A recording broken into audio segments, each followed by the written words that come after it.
April 25. From Judges. Chapter 4.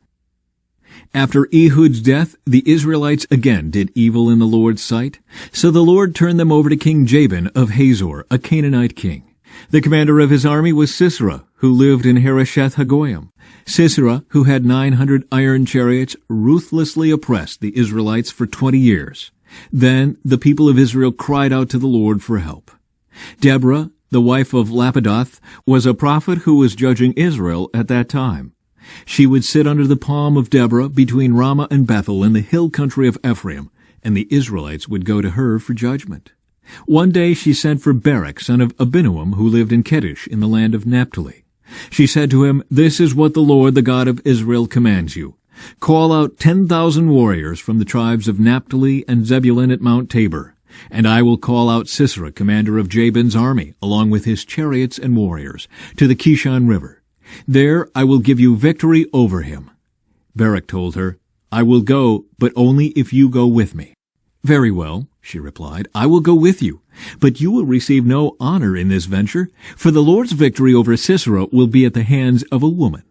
So Deborah went with Barak to Kedesh. At Kedesh, Barak called together the tribes of Zebulun and Naphtali, and 10,000 warriors went up with him. Deborah also went with him. Now Heber the Kenite, a descendant of Moses' brother-in-law Hobab, had moved away from the other members of his tribe and pitched his tent by the oak of Zaanannim near Kedesh. When Sisera was told that Barak, son of Abinoam, had gone up to Mount Tabor, he called for all 900 of his iron chariots and all of his warriors, and they marched from Harosheth-Hagoyim to the Kishon River. Then Deborah said to Barak, "Get ready. This is the day the Lord will give you victory over Sisera, for the Lord is marching ahead of you." So Barak led his 10,000 warriors down the slopes of Mount Tabor into battle. When Barak attacked, the Lord threw Sisera and all his chariots and warriors into a panic. Sisera leaped down from his chariot and escaped on foot. Then Barak chased the chariots and the enemy army all the way to Harosheth-Hagoyim, killing all of Sisera's warriors. Not a single one was left alive. Meanwhile, Sisera ran to the tent of Jael, the wife of Heber the Kenite, because Heber's family was on friendly terms with King Jabin of Hazor. Jael went out to meet Sisera and said to him, "Come into my tent, sir. Come in, don't be afraid." So he went into her tent, and she covered him with a blanket. "Please, give me some water," he said. "I'm thirsty." So she gave him some milk from a leather bag and covered him again. "Stand at the door of the tent," he told her. "If anybody comes and asks you if there is anyone here, say no." But when Sisera fell asleep from exhaustion, Jael quietly crept up to him with a hammer and tent peg in her hand. Then she drove the tent peg through his temple and into the ground, and so he died. When Barak came looking for Sisera, Jael went out to meet him. She said, "Come, and I will show you the man you are looking for." So he followed her into the tent and found Sisera lying there dead, with the tent peg through his temple. So on that day Israel saw God defeat Jabin the Canaanite king. And from that time on, Israel became stronger and stronger against King Jabin until they finally destroyed him. On that day, Deborah and Barak, son of Abinoam, sang this song. Israel's leaders took charge, and the people gladly followed. Praise the Lord. Listen, you kings, pay attention, you mighty rulers, for I will sing to the Lord. I will make music to the Lord, the God of Israel. Lord, when you set out from Seir and marched across the fields of Edom, the earth trembled and the cloudy skies poured down rain. The mountains quaked in the presence of the Lord, the God of Mount Sinai, in the presence of the Lord, the God of Israel. In the days of Shamgar, son of Anath, and in the days of Jael, people avoided the main roads, and travelers stayed on winding pathways. There were few people left in the villages of Israel, until Deborah arose as a mother for Israel. When Israel chose new gods, war erupted at the city gates, yet not a shield or spear could be seen among 40,000 warriors in Israel. My heart is with the commanders of Israel, with those who volunteered for war. Praise the Lord! Consider this, you who ride on fine donkeys, you who sit on fancy saddle blankets, and you who walk along the road. Listen to the village musicians gathered at the watering holes.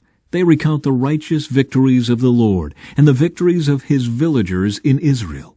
Then the people of the Lord marched down to the city gates. Wake up, Deborah, wake up! Wake up, wake up and sing a song. Arise, Barak, lead your captives away, son of Abinoam. Down from Tabor marched the few against the nobles. The people of the Lord marched down against mighty warriors. They came down from Ephraim, a land that once belonged to the Amalekites. They followed you, Benjamin, with your troops. From Machir the commanders marched down. From Zebulun came those who carry a commander's staff.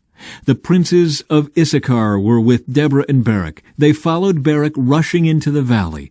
But in the tribe of Reuben there was great indecision. Why did you sit at home among the sheepfolds to hear the shepherds whistle for their flocks? Yes, in the tribe of Reuben there was great indecision. Gilead remained east of the Jordan. And why did Dan stay home? Asher sat unmoved at the seashore, remaining in his harbors. But Zebulun risked his life, as did Naphtali, on the heights of the battlefield. The kings of Canaan came and fought at Taanach near Megiddo springs, but they carried off no silver treasures. The stars fought from heaven. The stars in their orbits fought against Sisera. The Kishon River swept them away, that ancient torrent, the Kishon. March on with courage, my soul. Then the horses' hooves hammered the ground, the galloping of Sisera's mighty steeds. Let the people of Meroz be cursed, said the angel of the Lord. Let them be utterly cursed, because they did not come to help the Lord against the mighty warriors. Most blessed among women is Jael, the wife of Heber the Kenite. May she be blessed above all women who live in tents. Sisera asked for water, and she gave him milk. In a bowl fit for nobles she brought him yogurt. Then with her left hand she reached for a tent peg, and with her right hand for the workman's hammer. She struck Sisera with the hammer, crushing his head. With a shattering blow she pierced his temples. He sank, he fell, he lay still at her feet, and where he sank, there he died. From the window Sisera's mother looked out. Through the window she watched for his return, saying, Why is his chariot so long in coming? Why don't we hear the sound of chariot wheels? Her wise women answer, and she repeats these words to herself. They must be dividing the captured plunder, with a woman or two for every man. There will be colorful robes for Sisera, and colorful embroidered robes for me. Yes, the plunder will include colorful robes embroidered on both sides. Lord, may all your enemies die like Sisera, but may those who love you rise like the sun in all its power. Then there was peace in the land for 40 years. From Luke. Then Jesus asked them, When I sent you out to preach the good news, and you did not have money, a traveler's bag, or extra clothing, did you need anything? No, they replied.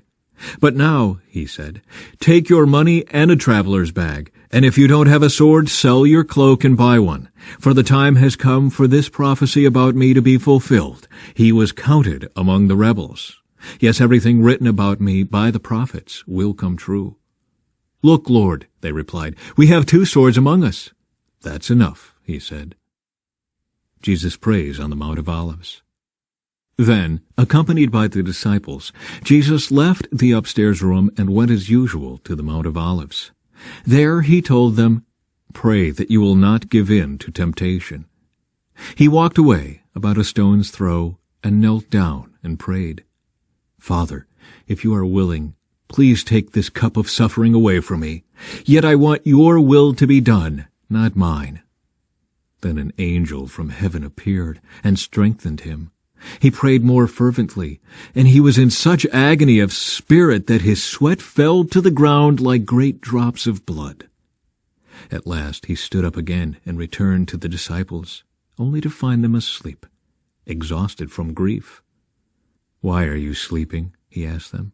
Get up and pray, so that you will not give in to temptation. Jesus is betrayed and arrested. But even as Jesus said this, a crowd approached, led by Judas, one of the 12 disciples. Judas walked over to Jesus to greet him with a kiss. But Jesus said, Judas, would you betray the Son of Man with a kiss? When the other disciples saw what was about to happen, they exclaimed, Lord, should we fight? We brought the swords. And one of them struck at the high priest's slave, slashing off his right ear. But Jesus said, "No more of this." And he touched the man's ear and healed him. Then Jesus spoke to the leading priests, the captains of the temple guard, and the elders who had come for him. "Am I some dangerous revolutionary," he asked, "that you come with swords and clubs to arrest me? Why didn't you arrest me in the temple? I was there every day. But this is your moment, the time when the power of darkness reigns." Psalm 94. O Lord, the God of vengeance, O God of vengeance, let your glorious justice shine forth.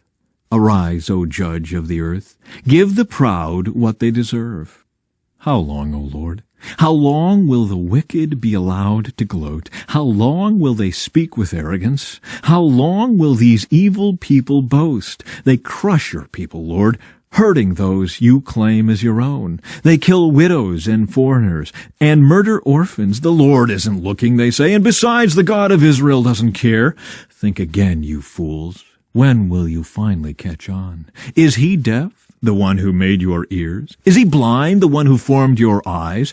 He punishes the nations. Won't he also punish you? He knows everything. Doesn't he also know what you are doing? The Lord knows people's thoughts. He knows they are worthless. Joyful are those you discipline, Lord, those you teach with your instructions. You give them relief from troubled times until a pit is dug to capture the wicked. The Lord will not reject his people. He will not abandon his special possession.